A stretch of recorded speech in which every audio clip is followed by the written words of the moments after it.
हर साल 30 दिसंबर को राष्ट्रीय किसान दिवस मनाया जाता है। ये दिन किसानों की मेहनत को सम्मान देने और लोगों को उनकी अहमियत समझाने का दिन है। इस दिन भारत के पूर्व प्रधानमंत्री चौधरी चरण सिंह का जन्मदिन होता है। चौधरी चरण सिंह पेशे से किसान थे और बहुत साधारण जीवन जीते थे।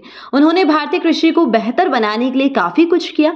उन्हें किसानों का मसीहा कहा जाता था। हर साल उनकी जयंती को किसान दिवस के तौर पर सेलिब्रेट किया जाता है। तो क्योंकि भारत एक कृषि प्रधान देश है और यहाँ एक बड़ी आबादी है जिसकी आजीविका खेती से चलती है, ऐसे में देश के अन्नदाताओं को फायदा पहुंचाने के लिए भारत सरकार कई तरह की योजनाएं चलाती है। इन स्कीम्स में किसानों को जरूरतें पूरी करने के लिए लोन से लेकर सब्सिडी तक काफी फायदे मिलते हैं और कंट्रीब्यूशन बिल्कुल ना के बराबर होता है। तो चलिए इस रिपोर्ट में मैं आपको कुछ ऐसी ही योजनाओं के बारे में बताती हूँ जो सरकार द्वारा किसानों के लिए जारी की गई है। पहली है प्रधानमंत्री फसल बीमा योजना। प्रधानमंत्री फसल बीमा योजना के तहत नेचुरल डिजास्टर से फसल को नुकसान की स्थिति में किसानों को राहत दी जाती है। इसमें बेमौसम बारिश के साथ साथ ओले पड़ने, लैंडस्लाइड, बिजली गिरने, आंधी और चक्रवाती तूफान आने से फसल खराब होने पर नुकसान की भरपाई की जाती है। किसानों की इस तरह की समस्या को देखते हुए केंद्र सरकार ने इसे 13 जनवरी 2016 को शुरू किया था। फिर है प्रधानमंत्री किसान सम्मान निधि योजना। प्रधानमंत्री किसान सम्मान निधि योजना के जरिए सभी छोटे और सीमांत किसानों को हर साल 3 समान किस्तों में 6,000 रुपए की आर्थिक सहायता दी जाती है।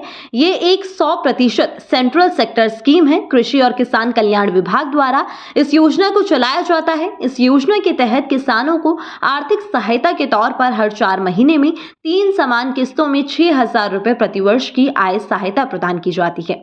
फिर है पीएम किसान मानधन योजना। किसानों के बुढ़ापे में आमदनी का जरिया बनाने के लिए सरकार पीएम किसान मानधन योजना चलाती है। इस योजना के तहत लाभार्थी को 60 साल की उम्र के बाद 3,000 रुपए पर मंथ पेंशन के रूप में दिए जाते हैं।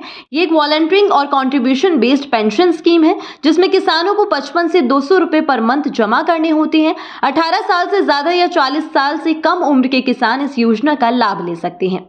60 साल की आयु के बाद आपको 3,000 रुपए मंथली या 36,000 रुपए एनुअल पेंशन मिलती है। अगली स्कीम है किसान क्रेडिट कार्ड।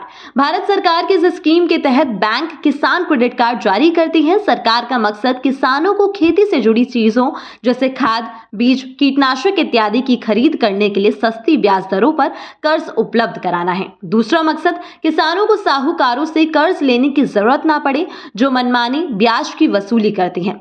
किसान क्रेडिट कार्ड के तहत लिया जाने वाला कर्ज 2 से 4% तक सस्ता हो सकता है।